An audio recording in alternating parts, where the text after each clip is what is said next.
Hey guys, Timothy here, and welcome to the Burn Tower Draft League draft recap for Season 5. I've been very excited that the Burn Tower Draft League just went immediately from Season 4 to Season 5. We barely had any, some of the final games weren't even played, but we already went into the sign-up weeks, so I'm always very happy to be in the Burn Tower Draft League, so I'm very happy that I could have joined again. And just like Season 3 and Season 4, I will be competing in the Raikou division. We have some promoted players that have gone up the ranks. We have some relegated coaches that have gone down the ranks, and yeah, it seems like we have again a very strong roster of coaches for this season. And a fun thing to point out, halfway through the draft I've joined the helpers team for the Burn Tower Draft League. So if you're not familiar with what a helper is someone who's not quite a moderator, but does help out the moderators with updating docs and such. So it's basically a, how do you say it, somewhere between a regular coach or draft or channel member and a moderator. So maybe I can one day become a moderator here, we'll see. So looking at the draft, I was 5th overall, which is a decent position. I mean, not great because you are pretty close to the center, but you're not really in the midst of the picks, so it's whatever. So after 4 picks it was my turn, and I decided to pick up Sneasler, aka Gesundheit. Sneasler is a phenomenal first pick, I believe, with base 130 attack and 120 speed, as this gives you a lot of offensive pressure as a great fighting and poison type. His defenses, or at least his physical defense, is kinda meh, with base 60, base 80 in HP, and special defense makes him live some special hits, as long as they're not psychic type hits, because psychic type hits hit this thing incredibly hard. Has some great abilities in Poison Touch and in Burden. His signature move, Dire Claw, has a... how much percent was it again? I believe it was 20%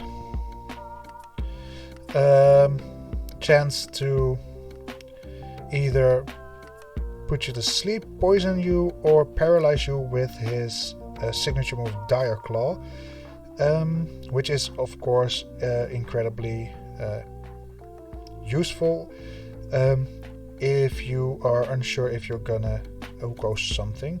Let's have a look. Dire Claw has a 50% even. Damn. 50% chance to sleep, poison, or paralyze target. Okay. If you combine that with Poison Touch, that's already 30%. You are around 75% chance to poison something. And Unburden, of course, makes you double speed. So this thing can be an incredible late game sweeper, or even mid game sweeper, or make it late game, even though you're in mid game, because you can set up a sword stance and nothing can stop you. So a great round 1 pick. And when we were 20 picks later, or around 20 picks later, it was my turn again, and I decided to go for a great steel type in Archelon, aka Cable. Just looking at his weaknesses, he barely has one. He has a fighting and a ground weakness. Some great resistances in double grass resistance, a poison immunity, steel, rock, bug, psychic, flying, normal, water, and electric are all resisted.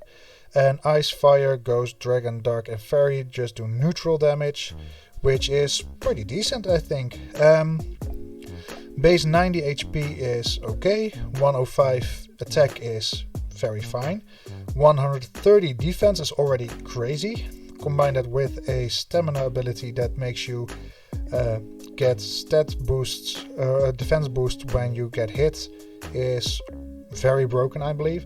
125 special attack, combining that with his signature move electric shot that boosts your special attack by one stage, so basically a electric type meteor beam, is crazy. 65 special defense is meh, but you can always slap an AV on it, and 85 speed is pretty usable. So yeah, this thing can tank a lot, especially physical hits. Can even boost his defense by basically getting hit. Not the best way to boost your defense, of course, but still incredibly useful. Sturdy can also have a nice niche if you know you are facing a hard-hitting fighting or ground type. And yeah, as a second round pick, I am very happy with this, because this is going to combine nice with other mons. So my third pick was originally Terrapacos, but after the draft was over and we went into grace period, a period where you can make unlimited changes to your team with what's on the board for no transaction costs, which is always nice to strengthen your team even further. I didn't really feel like it was adding a lot to my team, the Terrapacos. So we went with another mon, and I picked up a Cleavor, aka Hacksaw. Why I went Cleavor instead of the Terrapacos? Because this the Cleavor was 4 points cheaper, so I could invest in some other mons. Terrapagos gave me a rapid spinner and a way of setting up stealth rocks, and basically I traded rapid spin for defog on this thing. But this thing is a lot more offensive with 70 base HP and 95 base defense. It can tank some physical hits, and 75 special defense is okay, it's workable. A 130 base attack stat combined with sharpness, which boosts his signature move Stone Axe, is just amazing. And a base 85 speed is very workable. So this thing can get me my rocks that I want, and just incredible damage. Just looking at the things that gets boosted by his sharpness ability.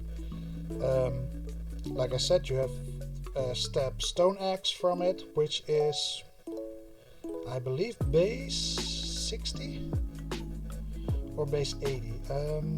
Have to look at it. It is base 65. So that's already nice. I know he gets X Scissor, which gets boosted, which also a step. Night Slash gets boosted. What else? Fury Cutter, if I want to run that ever for some reason. He gets Slash if I want a crit set.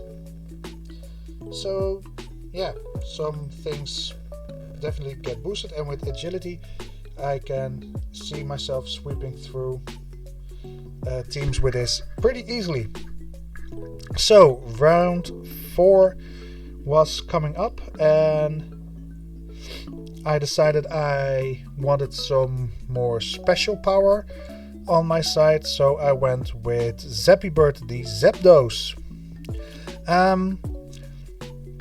Base 90 HP, base 90 attack and base 95 defense are pretty mediocre, but 125 special attack are pretty damn good.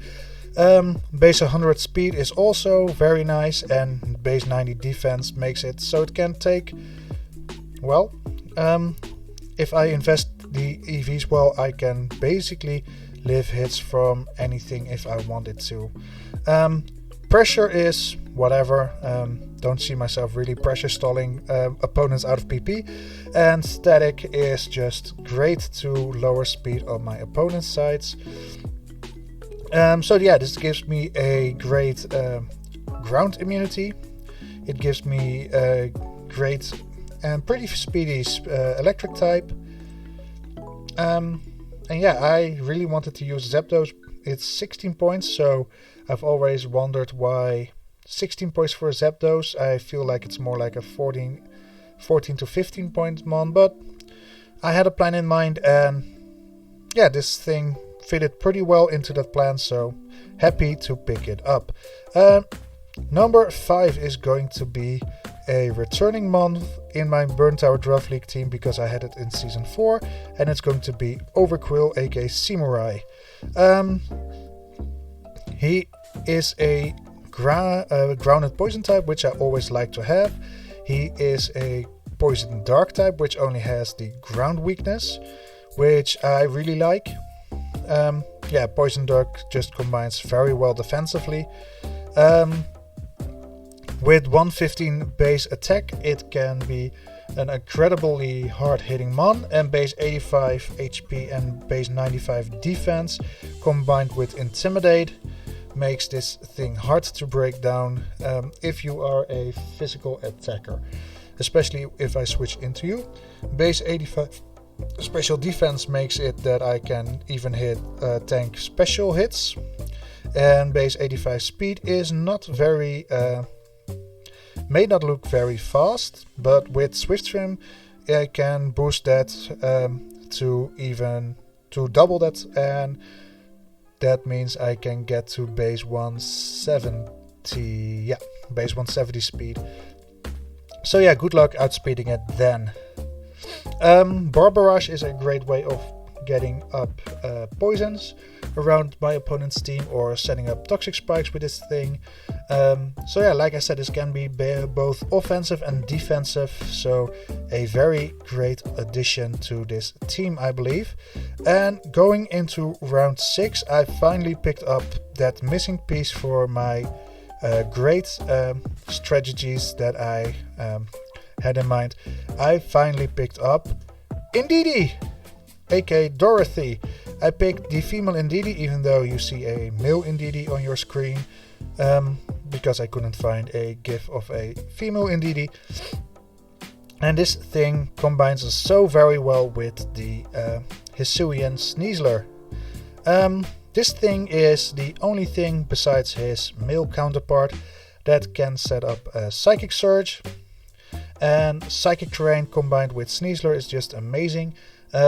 Psychic Seeds gives my Hisuian Sneasler a special defensive boost, and in Psychic Terrain priority moves will not work. So I can Unburden, boost my Sneasler, and with the terrain up you can't even hit it because there's no way you're going to outspeed a double or basically base 240 speed Sneasler, and priority moves won't work. So I can freely set up a Swords Dance while you switch in your counter to this, and yeah, even with a sword, and when a Swords Dance is up, it's not much of a counter anymore, I believe. So good luck. But it has some other niches that I really liked about there are some other things that I liked about Indeedee, like his 105 special defense. I really lacked a special wall at this part of the draft, so I really wanted a more defensive Pokemon. So yeah, Dorothy fits better than a male Indeedee, and because a male Indeedee had 105 special attack and 95 special defense. So I like this a bit better. I can always run Synchronize if I expect something like a Toxic Spammer to come or a Thunder Waves mon. So yeah, I think this is some great synergy for in the team. Okay, round 7, and now I have to think what came next. I can always have a quick peek, of course. Having a quick peek because I am apparently not that awake. Oh yeah. Next up was a 11-point mon, and it's, I believe, for this team a bargain at 11 points, and that is Riptide the Basculegion. You don't see it? Well, Basculegion has 120 HP, so it provides me with a mon that can tank pretty much any hit. It gives me a 100 base at special attack stat, which I can always use, I believe. It has Swift Swim, Mold Breaker and Adaptability as its abilities.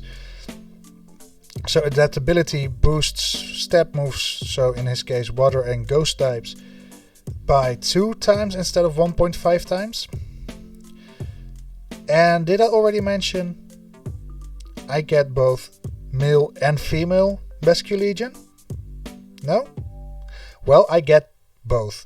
So 11 points for both male or female is incredibly well worth the points. I mean, I can go for the physical Basculegion against opponents that don't have much physical defense, or I can go for a female Basculegion for when I play against an opponent with not that much special defense. So my opponent really has to guess if I bring Basculegion, and if so, he has to prep for both the male and the female. So like I said, this is incredible points spent, and I'm very happy to drafted this. And so far I haven't really drafted anything that can terrestrialize except for the Indeedee, but I didn't really like Indeedee as a Terra Captain. So next up is one of my Terra Captains, and it's going to be Cryogonal. Cryogonal is a special snowflake, quite literally, because 135 special defense and 95 special attack are pretty decent. He just has the one ability in Levitate,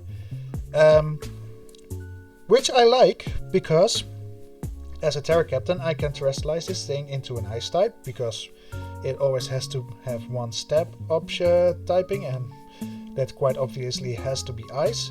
But I can also run Terra Electric, and Electric only has one weakness in a ground type. And just think about what Levitate does, and you'll see why the Levitate ability is a great typing for a Terra Captain. So this thing can't be hit by any super effective moves except for a Mold Breaker, Earthquake or something. And if you hit it on the special side, it can take pretty much any hit, because 80 base HP and 135 base special defense tanks special hits pretty well. If I don't like the electric matchup, I can always go for a Terra Steel. Besides that, Cryogonal gives me a Rapid Spinner. Ice Step is always nice to have. So yeah, I'm pretty happy with Cryogonal. And next up is the spot in my team that has switched 3 or 4 times in Grace, because I just couldn't find the right mon to fit into there. First I had Alolan Duck Trio in my original draft, and I felt really unsure about it, so I decided to switch it to Sandslash. Then came Alolan Sandslash, because I liked Alolan Sandslash for the team a bit better. But after talking with Daniel K about it, I already have a Ice type in Cryogonal. That can also be a Steel type. So in the end I decided I switched up for a 1-point mon in Karkle, aka Transgender. This thing can terrestrialize in a fire, water and grass type, and that has all to do with its ability, Steam Engine. For people who don't know what Steam Engine does, Steam Engine boosts your speed to the max if you are hit by a fire or a water type. If I know my opponent will bring a hard-hitting fire type, I switch in Carcoal, and I get the +6 speed boost, because fire types don't do much against me because I'm a fire and a rock type. But if I expect water type moves to come, I can terrestrialize into both a water or a grass type, and especially water takes the fire type moves as well, and basically get max speed for free. And good luck outspeeding me then. Base 60 attack or special attack may not be much to look at, but base 90 defense and base 70 special defense are pretty decent if you take in consideration this thing can hold an Eviolite and get a 1.5 boost to those defenses. This can also just therefore be a physical or special defensive wall with flame body, and yeah, not sure why I would use Flash Fire. Flash Fire would be nice when I terrestrialize into a grass type, but we'll cross that bridge when we get there. This is a great defensive terrestrialize captain. And my last Terra captain is going to be Barraskewda, aka Hard. If you know why I named this Hard, and if your name is not Melissa, you can drop the reason down in the comments, because Melissa came up with the nickname for Barraskewda. Barraskewda is a great Terra captain with 136 base speed. It will almost everything will be outsped by this thing, basically. 123 attack is also something that hits very hard, and this is one of the reasons why I dropped the Terrapacos, because it gave me the points to pick up Barraskewda, and otherwise I had to do it with a Floatzel this season. Base 161 HP, 60 defense, 50 special defense. Yeah, this thing will not take any hit. Basically, this thing does have paper frill defenses, but with this attack stats, give it a life orb or a choice band, and this thing can basically sweep through teams when set up properly. And I can do that because, yeah, I think you've seen it coming with Archelon, Zapdos, Overquill, Basculegion and Barraskewda. I did leave this pick for last because I knew from around Overquill no one else was going to get it. Of course, I brought Big Milk, aka Pelipper, into the team. By the way, if you do get why I called it Big Milk, shout out for you being shady. Basically. Yeah, this thing is a great range setter for me. It gives some Swift Swim boosts to Barraskewda, Basculegion and Overquill. It makes Electro Shot hit immediately for the Archelon, and Hurricanes and Thunders for the Zapdos, basically. So I have two modes I can go for in a battle. I can go Rain Team with the Pelipper and Rain Mons. I can go Psychic Terrain with Sneasler. I have Cleaver for hazard support, just like with the Carcoal, with Rapid Spin and Stealth Rocks, or Rapid Spin from the Cryogonal. So looking at this team, my base stats may not be all that much to look at. I think I do have a very threatening team. Not all that much of an electric resist. I have one electric resist in the Archelon. Barraskewda can terrestrialize into an ice type and get rid of the electric type weakness, or a fighting type to get rid of the electric type weakness. I do have a bit of a ground weakness, but again, Carcoal can switch out into an Electra or a Fire. them. A water or a grass type, so that gets dropped. And with 3 levitators or flying types, I'm not really that worried. And 5 rock type more weaknesses, but I dare you to bring a rock type against me because it's a rain team, come on. So yeah, this is going to be the team of your Water Polo War Turtles for Season 5 of the Burn Tower Draft League. I am really looking forward to it, and yeah, I hope you are as well. Next week we'll start with the first week of battles, so the week of Monday the 8th of April. So yeah, hopefully see you all then for week 1. See you then, bye!